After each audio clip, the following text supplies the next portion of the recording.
মেয়েটির নাম যখন সুভাষিনী রাখা হইয়াছিল, তখন কে জানিত সে বোবা হইবে।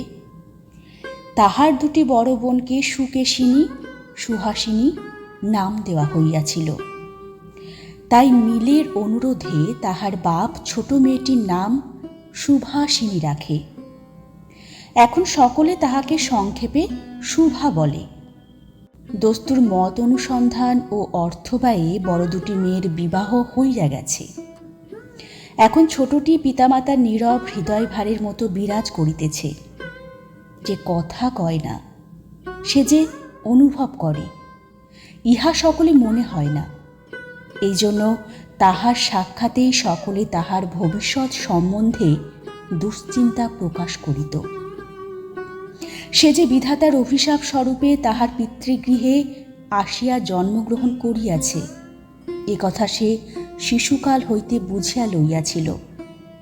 তাহার ফল এই হইয়াছিল, সাধারণের দৃষ্টিপথ হইতে সে আপনাকে গোপন করিয়া রাখিতে সর্বদাই চেষ্টা করিত। মনে করিত, আমাকে সবাই ভুলিলে বাঁচি। কিন্তু বেদনা কি কেহ কখনো ভোলে?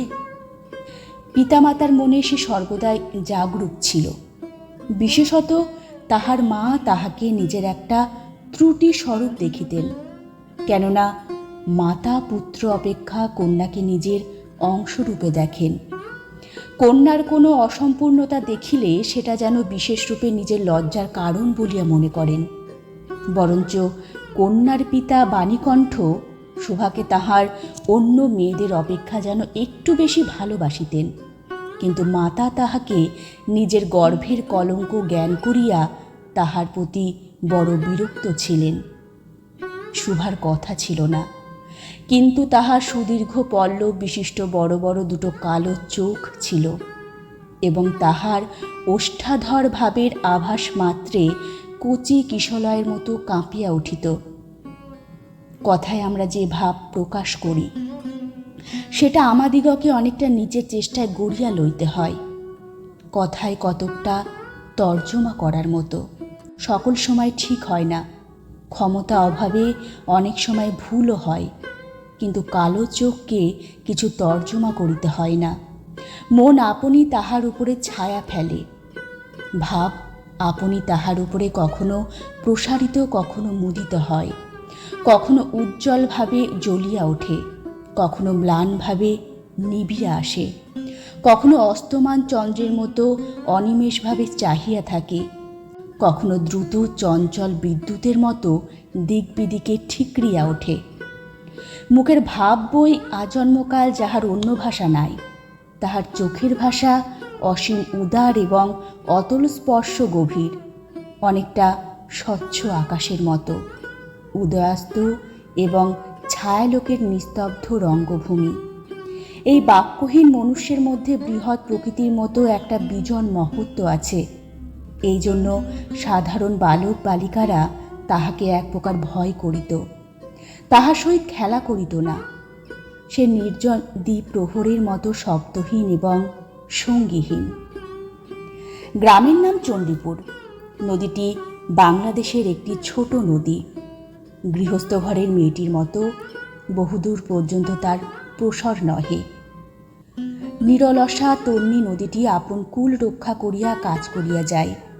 দুই ধারের গ্রামের সকলেরই সঙ্গে তাহার যেন একটা না একটা সম্পর্ক আছে। দুই ধারে লোকালয় এবং তরু ছায়াঘন উচ্চতট।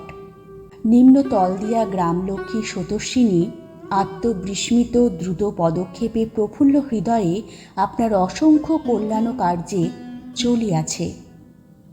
বাণীকণ্ঠের ঘর নদীর একেবারে উপরেই।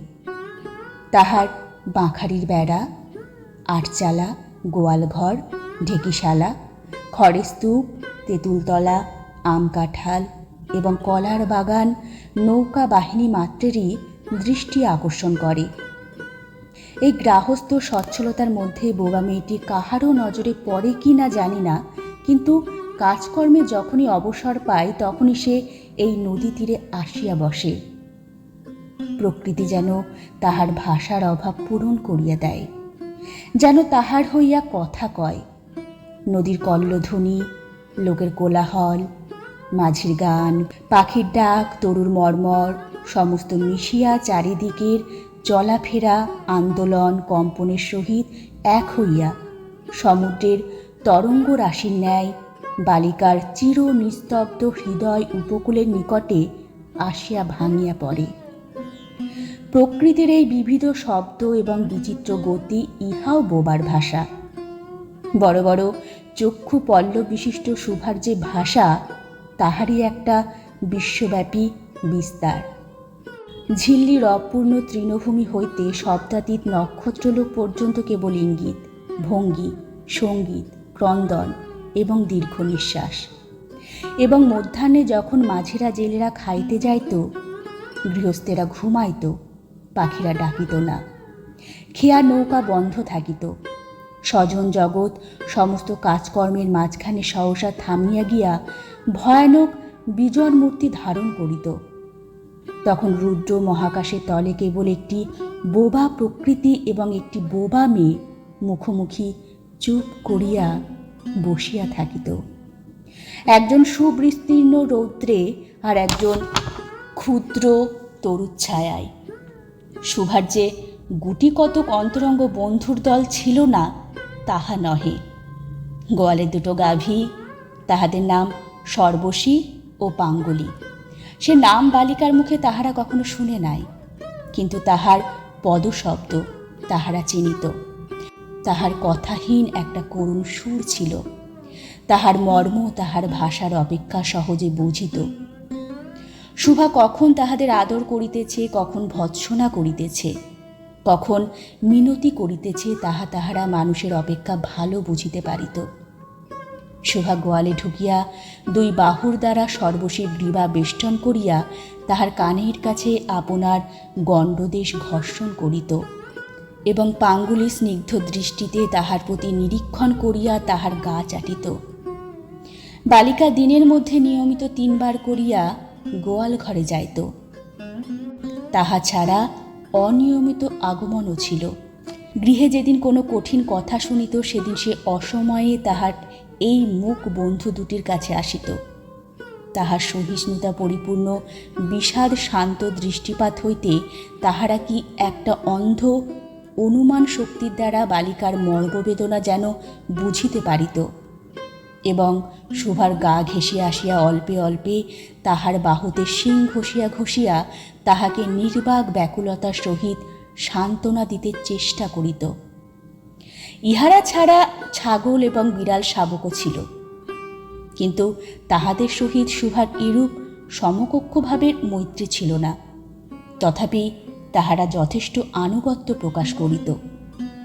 বিড়াল শিশুটি দিনে এবং রাত্রে যখন তখন শুভার গরম কোলটি নিঃসংকোচে অধিকার করিয়া সুখ নিদ্রার আয়োজন করিত এবং শুভা তাহার গ্রীবা ও পৃষ্ঠে কোমল অঙ্গুলি বুলাইয়া দিলে যে তাহার নিদ্রা কর্ষণের বিশেষ সহায়তা হয়, ইঙ্গিতে এরূপ অভিপ্রায়ও প্রকাশ করিত।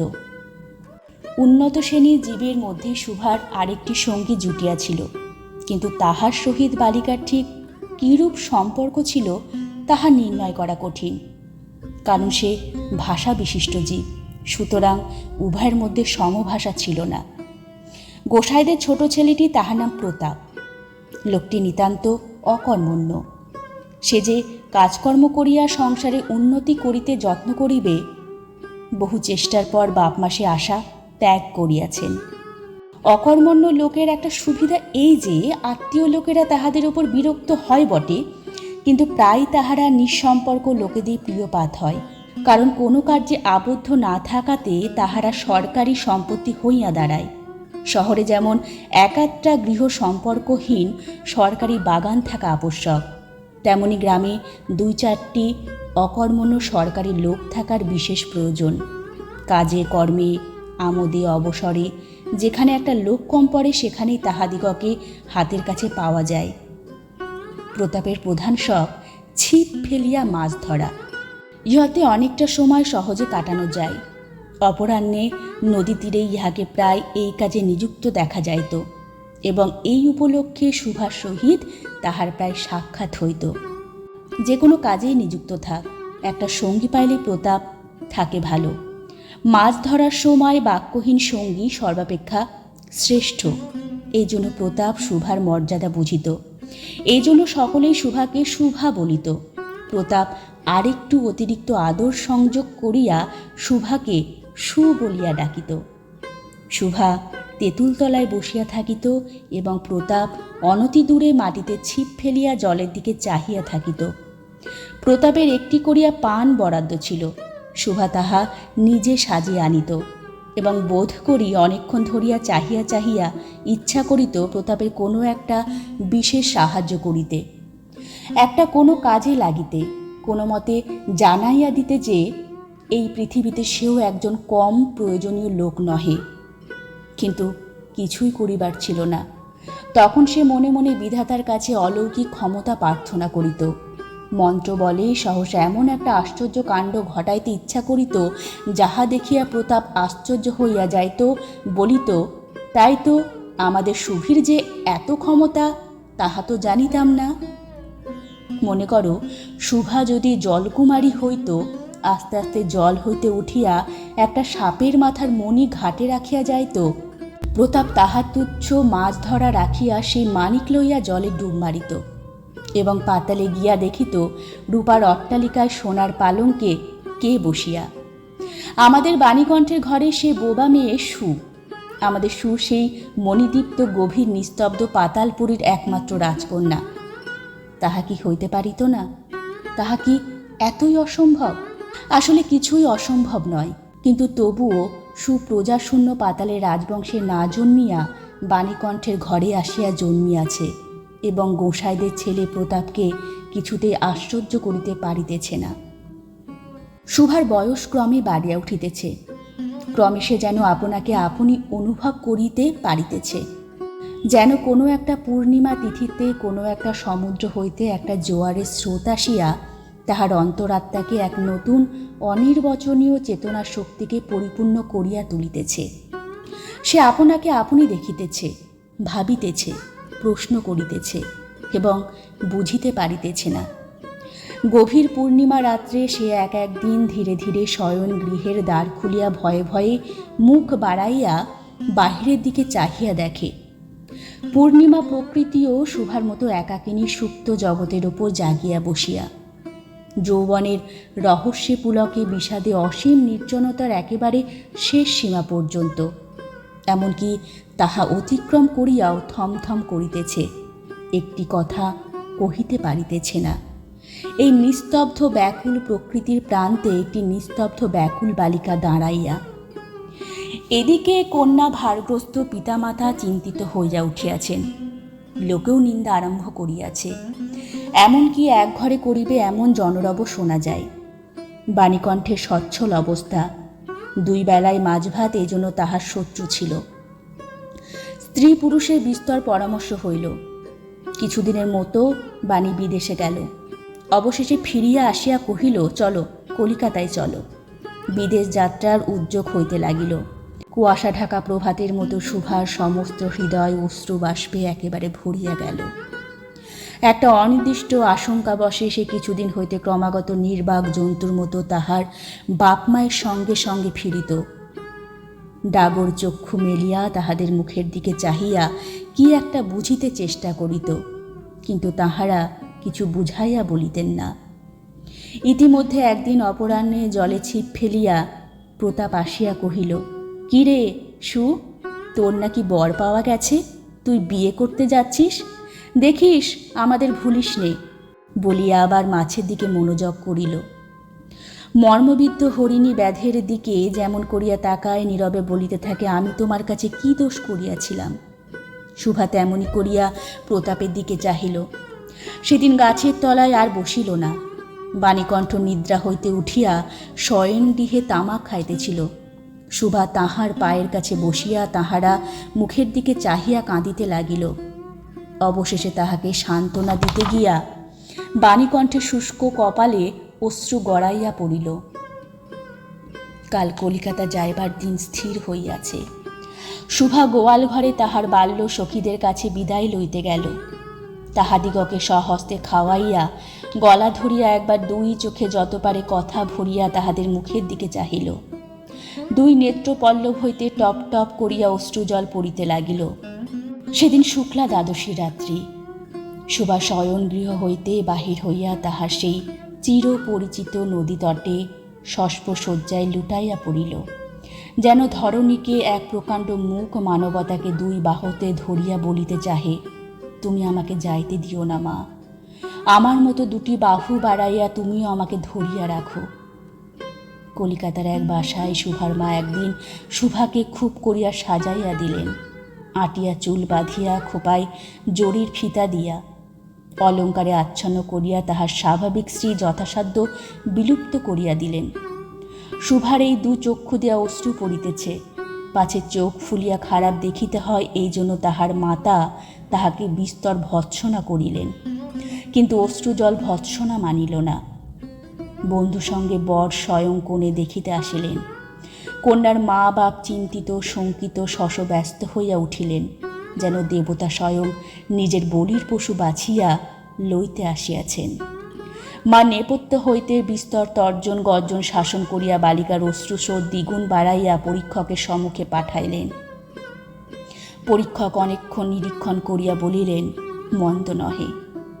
বিশেষত বালিকার ক্রন্দন দেখিয়া বুঝিলেন ইহার হৃদয় আছে, এবং হিসেব করিয়া দেখিলে যে হৃদয় আজ বাপ মায়ের বিচ্ছেদ সম্ভাবনায় ব্যথিত হইয়া উঠিয়াছে, সেই হৃদয় আজ বাদে কাল আমারই ব্যবহারে লাগিতে পারিবে। শক্তির মুক্তার ন্যায় বালিকার অশ্রুজল কেবল বালিকার মূল্য বাড়াইয়া দিল, তাহার হইয়া আর কোনো কথা বলিল না। পঞ্জিকা মিলাইয়া খুব একটা শুভ লগ্নে বিবাহ হইয়া গেল।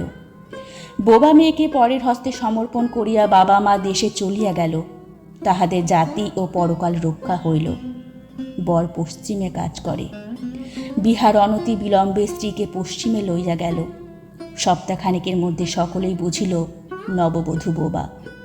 তা কেহ বুঝিল না সেটা তাহার দোষ নহে। সে কাহাকেও প্রতারণা করে নাই। তাহার দুটি চক্ষু সকল কথাই বলিয়াছিল, কিন্তু কেহ তাহা বুঝিতে পারে নাই। সে চারিদিকে চাই, ভাষা পায় না। যাহারা বোবার ভাষা বুঝিত সেই আজন্ম পরিচিত মুখগুলি দেখিতে পায় না। বালিকার চির নীরব হৃদয়ের মধ্যে একটা অসীম অব্যক্ত ক্রন্দন বাজিতে লাগিল। অন্তর্যামী ছাড়া আর কেহ তাহা শুনিতে পাইল না। এবার তাহার স্বামী চক্ষু এবং কর্ণেন্দ্রিয়ের দ্বারা পরীক্ষা করিয়া এক ভাষা বিশিষ্ট কন্যা বিবাহ করিয়া আনিল।